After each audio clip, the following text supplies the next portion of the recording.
Hello guys, welcome to Pragati idea.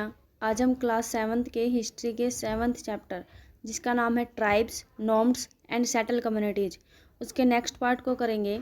इसे last video में हमने इसके बारे में पढ़ा था कि न्यू कास्ट और ट्राइब्स जो हैं वो कैसे एमर्ज होके आती हैं। सेटल्ड कम्युनिटीज़ हैं वहाँ पर वर्णा की प्रेजेंस होती है, लेकिन ट्राइब्स और नॉर्म्स में हमने देखा था कि वो वर्णा को नहीं मानते, रिलीजन बेस की जो हायरार्की थी उसको नहीं मानते। चलिए आगे करते हैं। हु वर ट्राइब्स पीपल, इस टॉपिक में हम पढ़ेंगे कि जो ये ट्राइब पीपल थे, ट्राइबल पीपल, ये कौन थे, किस सोसाइटी से बिलोंग करते थे, कैसे कैसे। हु वर ट्राइबल पीपल, इस टॉपिक में हम देखेंगे कि ट्राइबल पीपल कौन थे एक्चुअल में, और नोमैड सोसाइटीज़ जो थी वो कैसी थी। ठीक है, तो हिस्टोरियंस और ट्रैवलर्स जो हैं उन्होंने इनके बारे में ज़्यादा इन्फॉर्मेशन नहीं मिली। इनके हु वर ट्राइबल पीपल, इस टॉपिक में हम देखेंगे कि ट्राइबल पीपल जो थे ये कौन थे, नोमैड सोसाइटी क्या थी, और इसके बारे में देखेंगे कि हिस्टोरियंस और जो ट्रैवलर्स थे उन्होंने इनके बारे में क्या इन्फॉर्मेशन हमें दी थी। ठीक है, चलिए। Tribal societies, tribes are people who do not follow norms led by the society. क्या कहता है कि जो ये ट्राइब्स थे ये बेसिकली जो नॉर्मल सोसाइटी थी उसके रूल्स एंड रेगुलेशंस को फॉलो नहीं करते थे। इनके खुद के ट्रेडिशंस थे, खुद की नियम थे जिनके थ्रू ये अपने जो रूलिंग थी उसको करते थे, अपने एरिया में रहते थे। ठीक है, most of the tribes were dependent on agriculture, तो ये जो ज़्यादातर ट्राइब्स थे ये एग्रीकल्चर, खेती पर डिपेंडेंट थे। Other were herders and Hunter gathers, या पशुपालन करते थे या फिर शिकार का काम करते थे। Okay, tribes were even nomadic, moved from one palace to other, जो ये ट्राइब्स थे इनमें से कुछ जो हैं ये नोमैडिक भी थे। नोमैडिक मतलब खाना बदोश थे, एक जगह से दूसरी जगह पर मूव करते रहते थे। There were even classes between tribes and powerful caste, इन जो नॉर्मल कास्ट बेस्ड सोसाइटी थी उसके बीच में और इन ट्राइब्स के बीच में भी क्लैसेस हमें देखने को मिले थे। इनके बीच में कॉन्फ्लिक्ट्स भी होते थे। क्यों? क्योंकि ये वर्णाज वाली जो कास्ट बेस्ड सोसाइटी थी उसके रूल रेगुलेशंस को नहीं मानते थे, ये अपने खुद के रूल रेगुलेशंस बनाते थे। कौन? Tribes. Okay, contemporary historians and travellers from Midvale India, Midvale India में जो कंटेम्प्रेरी उस टाइम पे जो हिस्टोरियंस थे उन्होंने, और जो ट्रैवलर्स थे उन्होंने इनके बारे में ज़्यादा information, hardly give any information about the tribes, वो ज़्यादा इन्फॉर्मेशन नहीं दे पाए इनके बारे में। क्यों? क्योंकि इनका जो ये ट्रेडिशंस, जो इनके रूल्स रेगुलेशंस थे या इनके बारे में जो भी था, ये इनका रिटन कॉन्टेक्स्ट नहीं होता था। ये सारे के सारे हम कहें कि वर्बल रखते थे अपना सारा जो भी कॉन्टेक्स्ट था। जैसे बेसिकली इनके बारे में हमें कहाँ से पता चलता है, इन्होंने जो अपने मुंह से बताया उसके बारे में पता चलता है। वर्बली जो इन्होंने बताया वहीं से पता चलता है। ये अपने ट्रेडिशंस अलग रखते थे, अपना कल्चर जो है उसको अलग तरीके से फॉलो करते थे, उसी से हमें इनके बारे में पता चलता है। Some of the powerful tribes were Khokhar tribe in Punjab, मतलब यहाँ पर अब कुछ ट्राइब्स के बारे में बताया गया कि कौन कौन से। जैसे पंजाब में थी खोखर ट्राइब, ठीक है। लघुवन एंड अरघुन इन मुल्तान, मुल्तान यानी कि सब कॉन्टिनेंट की बात आ रही है, उस एरिया में लघुवन और अरघुन्स की बात आती है। ओके, गडीज इन हिमालयाज, हिमालयाज में गडीज थे, ठीक है। College and breads of Gujarat, Gujarat में कॉलेज एंड ब्रेड्स थे। गोंड्स थे छत्तीसगढ़ में, ठीक है। भील ट्राइब थी सेंट्रल इंडिया में, जो मध्य इंडिया था, मध्य भारत था, उसमें ट्राइब्स जो है भील ट्राइब पाई जाती थी। उसके बाद बात करते हैं पेस्टोरल नोमैड्स की। Okay, nomads and mobile people lived, nomadic pastoralists moved over long distance with their animals. They lived on milk and other pastoral products. They also exchanged wool, ghee, etc. with settled agriculturists for grain, cloth, utensils and other products. ये क्या कहता है? ये कहता है कि जो nomadic pastorals, जो खाना बदोश थे, वो एक लॉन्ग डिस्टेंस में मूव करते थे अपने एनिमल्स के साथ में, ठीक है। वो घी और जैसे प्रोडक्ट, घी से बने हुए प्रोडक्ट्स हैं उनको साथ लेकर चलते, उनके बेस पे ही जीते थे। वो एक्सचेंज करते थे वूल और घी को, एक्सेट्रा को आपस में एक्सचेंज करते थे। सेटल्ड करते थे agriculturist for grain, cloth, utensils and other products.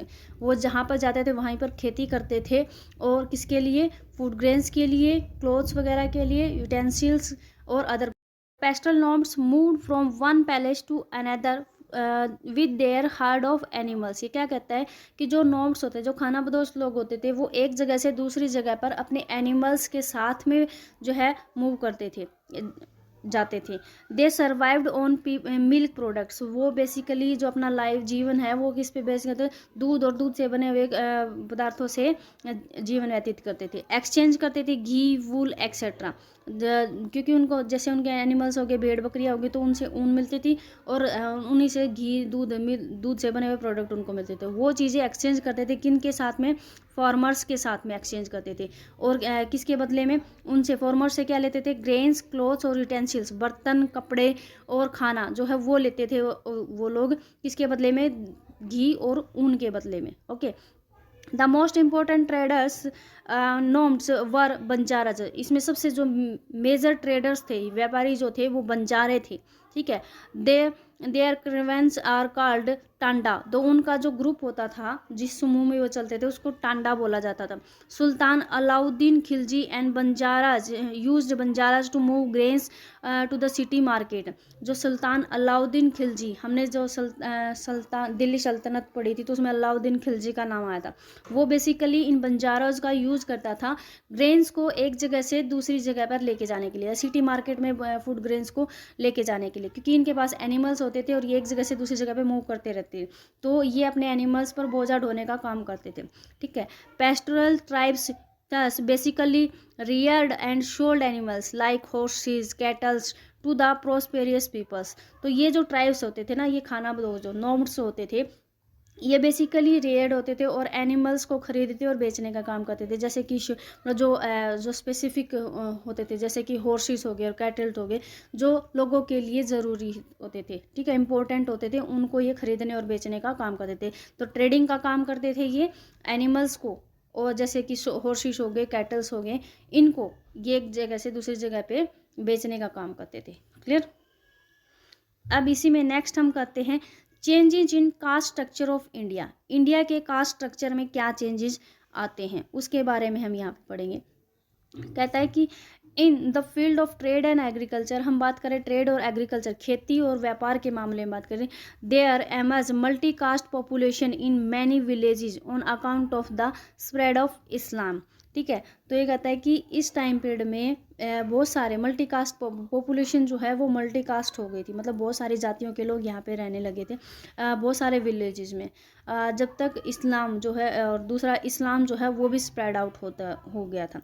Sufi and Bhakti movements preached equality between different caste and religious groups. तो सूफी और भक्ति मूवमेंट यानी कि जो धार्मिक धर्म से रिलेटेड, इस्लाम से रिलेटेड सूफी संत थे और हिंदू से रिलेटेड जो थे ये भक्ति थे। ठीक है, तो ये मूवमेंट्स जो हैं इस तरह के चलाए जाने लगे थे ताकि लोगों में इक्वालिटी जो है वो एस्टैब्लिश किए जाए। ठीक है, तो ये अलग अलग डिफरेंट कास्ट में जो है ये मूवमेंट्स चलाए जा रहे थे, और रिलीजियन के बेस पे भी, रिलीजियस ग्रुप थे जो धार्मिक ग्रुप थे, उनमें भी ये मूवमेंट्स चलाए जा रहे थे ताकि जो कम्युनिटी है, जो सोसाइटी है, उसमें इक्वालिटी के बेस पर सबको रखा जाए, किसी के साथ कोई डिस्क्रिमिनेशन ना हो। जैसे हमने देखा था कि वर्णा में डिस्क्रिमिनेशन थी, जो फोर्थ शूद्र जो जाति थी, कास्ट थी, उन लोगों के साथ। ठीक है, उसी के साथ में फिर हमने बात की थी जो एससी और एसटी कैटेगरीज थी, वो वर्णास को मानते ही नहीं थे, तो कहीं ना कहीं वो लोग जो थे वो नॉर्मल सोसाइटी से अलग थे। ठीक है, दूर थे। तो उसी तरह से फिर इस्लाम की इंडियन कल्चर में एमरजेंस होती है, तो यहाँ पर सूफी और भक्ति आंदोलन चलाए गए थे कि लोग जो हैं वो एक साथ रहें और इक्वालिटी के बेस पे कॉन्टैक्ट करें। क्लियर। कुछ काम किए गए जैसे कि intercaste marriages started between Rajput and Muslim nobles. जो बड़ी बड़ी एलिट ग्रुप था, जो राजा महाराजा थे और जो मुस्लिम्स जो राजा महाराजा उस टाइम पे जो आए थे, सुल्तान वगैरह, उनके फैमिलीज़ के बीच में इंटरकास्ट मैरिज होने लगी थी। जैसे हमने देखा था कि जो अकबर थे, अकबर ने आमेर की जो रानी थी जोधाबाई जिसको हम बोलते हैं, लेकिन हिस्ट्री में उसका नाम हरकाबाई आता, तो उनके साथ मैरिज की थी। वो राजपूतों की लड़की थी, तो क्या हो गया, वो इंटरकास्ट मैरिज है। With the growth of economy, economy को जो मतलब कि डेवलपमेंट के लिए, ग्रोथ करने के लिए न्यू जातीज एंड वर्नाज इमर्ज्ड।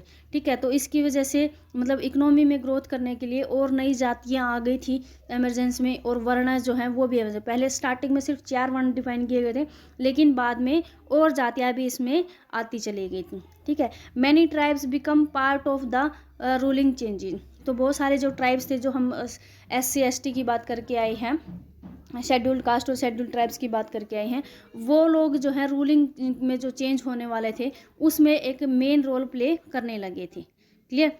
अब उसके बात करें द गोंड्स, एक चैप्टर में दो एक मतलब क्लोजर रुक दिखाया गया है इनके बारे में, इन जातियों के बारे में, तो उनके बारे में हम पढ़ते हैं कि वो क्या थे बेसिकली। तो गोंड्स का नाम आया है और फिर अहोम्स का आया है। तो गोंड्स क्या थे? Gonds was sometimes referred to by their tribal districts Gondi. तो बेसिकली ये कहाँ से रेफर करते हैं? गोंडी नाम की एक जगह थी, वहाँ से ये बिलोंग करते थे। दे प्रैक्टिस शिफ्टिंग कल्टीवेशन, ये बेसिकली क्या करते थे? कल्टीवेशन का काम जो है वो प्रैक्टिस करते थे। The Gonds rose when Delhi sultanate decline. तो गोंड्स जो है वो एमरजेंस में कब आते हैं? इनका जो उत्थान है वो कब आता है? जब दिल्ली सल्तनत का डिक्लाइन हो रहा होता है, दिल्ली सल्तनत का पतन हो रहा होता है। The Gonds kingdom is Gondwana in southern east. ठीक है, मध्य प्रदेश। तो गोंडवाना किंगडम जो थी, या गोंड किंगडम जो थी, ये गोंड्स जो थे, ये एक, वैसे तो ये शेड्यूल ट्राइब्स थे, लेकिन ये एक किंगडम एस्टैब्लिश करते हैं किस टाइम पीरियड में? जब दिल्ली सल्तनत का डिक्लाइन होने लग जाता है। और ये किंगडम जो है कहाँ स्टार्ट होती है? बेसिकली गोंडवाना में, साउथर्न ईस्ट में, मध्य प्रदेश के साउथर्न ईस्ट में गोंडवाना नाम की जगह है, वहाँ पे। Was found in the 15th century, और कब? 15th सेंचुरी में। ओके, अब बात करते हैं हम अहोम्स की। तो अहोम कौन थे? The Ahom tribes is traced to some tribes living in the south east Asia. ये ट्राइब्स जो थे ये बेसिकली कहाँ से बिलोंग करते थे? साउथ ईस्ट एशिया में बिलोंग करते थे। Who had travelled overland through the forest of Assam. Basically ये कहाँ, मतलब पूरे ओवरऑल एरिया जो था फॉरेस्ट में रहने वाले थे, मतलब पूरे ओवरऑल ज़मीन पर ये मूव करते थे, एक जगह से दूसरी जगह पे ट्रैवल करते रहते थे। और ये बेसिकली कहाँ रहते थे? असम के फॉरेस्ट के पास रहते थे। ठीक है, असम के फॉरेस्ट से ये मूव करते रहते थे। The religion and culture of Assam is a fusion of the local traditions and of migrant of tribes.